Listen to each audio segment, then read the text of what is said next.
Hello and welcome to Niger Delta Television News. I'm Janet Bull-Byronam. On our top stories, Eid al-Kabir celebration, Governor Doye Diri felicitates with Muslim faithful. Governor Umar Eno of Akwa Ibom State dumps PDP for APC.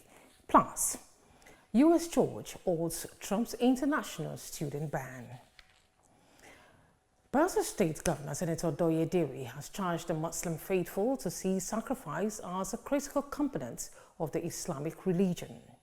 Governor Diri gave the charge on Friday by hosting the Muslim community to a luncheon as part of activities marking this year's Eid al-Kabir celebrations in Government House, Yenagoa.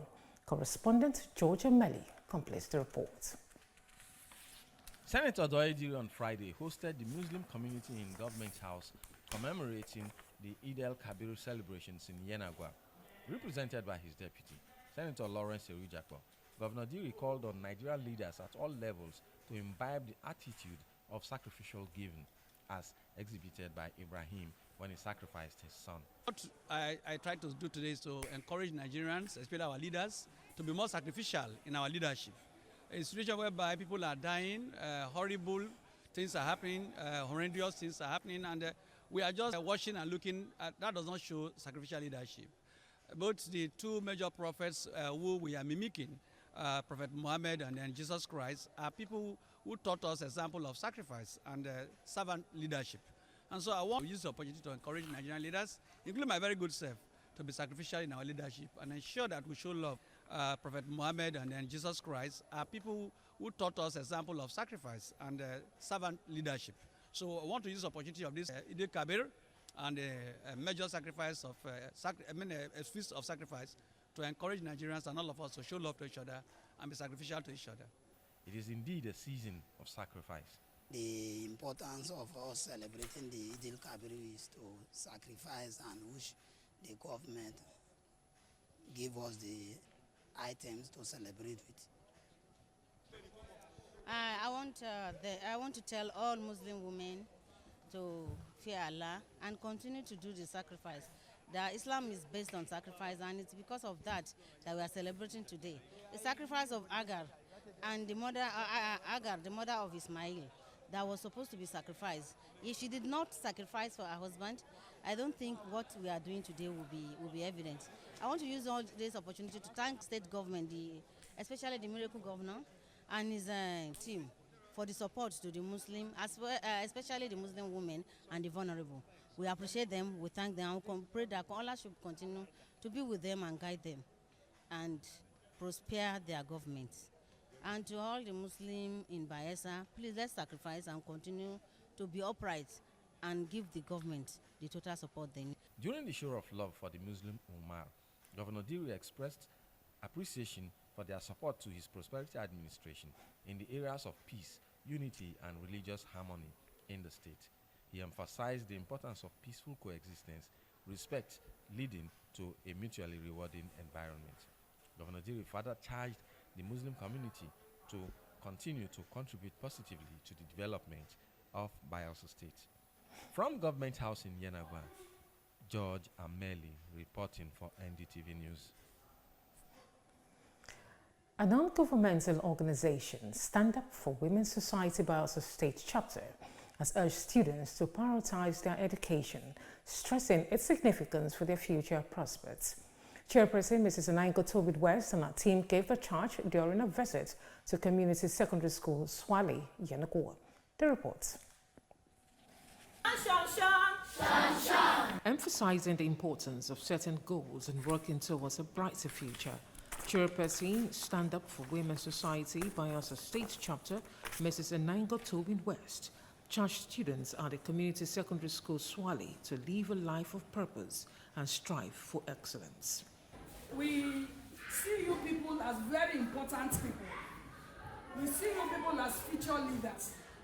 We see you people as people that have great future. So we decided to leave where we are to come and celebrate with you, because you are important, because you are special, because you are loved. We want to encourage you to be focused, to be purpose-driven, live a purpose-driven life. When I mean purpose-driven life, Live a life of purpose. Life that will benefit you, benefit your parents, and benefit society. With the topic, the power of every child to build a future everyone will be proud of, Dr. Perere Enoch Etimia advised students to be studious while urging parents and teachers to provide guidance and support. Without education, there is little or nothing that you can do. If you don't know a thing, ask your teachers, ask your parents. We are here to guide you. We may not be readily available with all the answers, but your teachers and the adults around you, they are here to guide you so that you can always make a right decision. Encouraging children to be mindful of pedophiles, Biobelamoye Francis Ebe warned children to bold and speak out if they feel uncomfortable around an adult. So pedophilia is when an adult is sexually attracted to a child. It is not a normal thing, and anybody that is caught, the person will be treated according to the law. Even as children, we have that thing that there is something inside you that will tell you that something is not correct. When you want to hide it, that is the first sign. Some students share their thoughts on the benefits of the visit. What I learned today is 1, to be self-reliant, to report when adults sexually attack you. I learned to be a good citizen of the society. Follow first to steal, smoking, to avoid others type of bad things. Highlights of the events was a question and answer session, distribution of gift items, dance and games, making it an engaging experience for the students. I'm Janet Bolby-Renner, NDTV News. Akwa Ibom State Governor Umar Eno has officially defected from the People's Democratic Party PDP to the All Progressives Congress APC. He announced his defection in an event that took place at the Government House Uyo on Friday.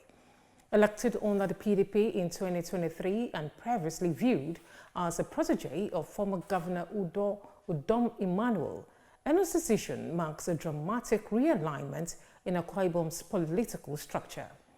The defection ceremony drew key APC leaders from across the country. Among those present were the governors of Lagos, Delta, Cross River, and Edo States. The federal government has inaugurated the Inter-Ministerial Committee for the 2025 Democracy Day celebration with a charge to organize a befitting and memorable event. Secretary of the Government of the Federation, Senator George Akume, said the celebration would provide an opportunity to honor Nigeria's heroes who made significant sacrifices for the country's democratic journey. Akume, represented by the Minister of Budget and Economic Planning, Senator Abubakar Atiku Bugudu, said the occasion will also enable the federal government to highlight its achievements and present its performance scorecard to the citizens.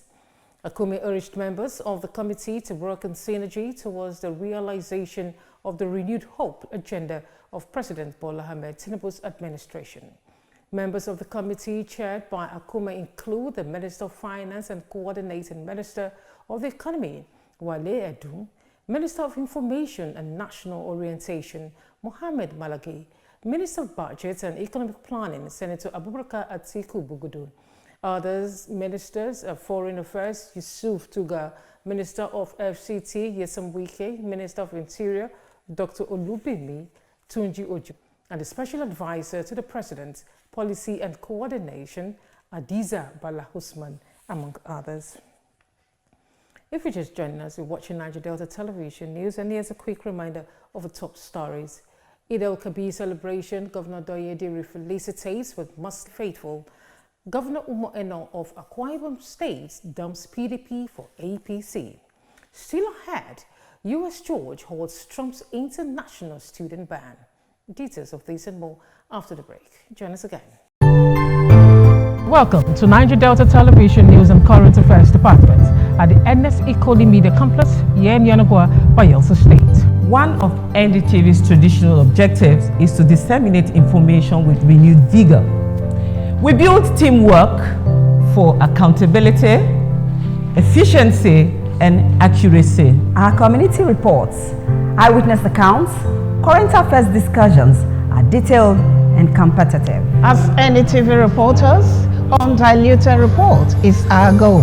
We gather the news and bring it to you just as it is. Our cameras are poised to get in the story behind the story in an in-depth news report. Our new digital equipment are top-notch with clearer visuals and audio.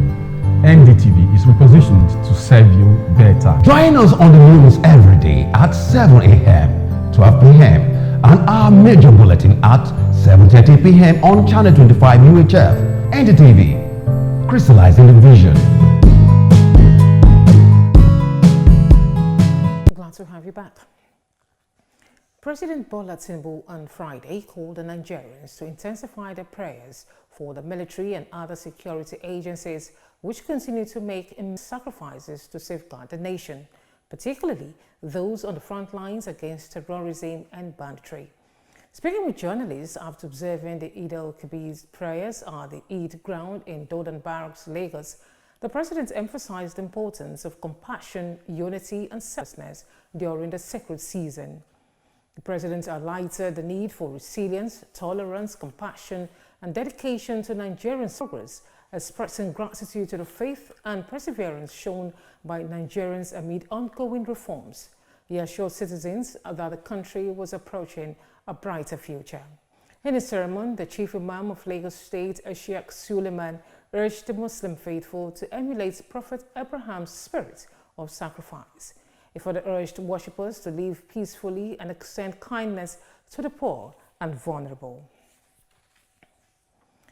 On the entertainment scene, Grammy-winning Nigerian singer Temilade Opeyemi, popularly called Tems, was among the honorees at the Billboard's Global Power Plays event that took place in London, England. For details of this and more, let's join Favour Aliko.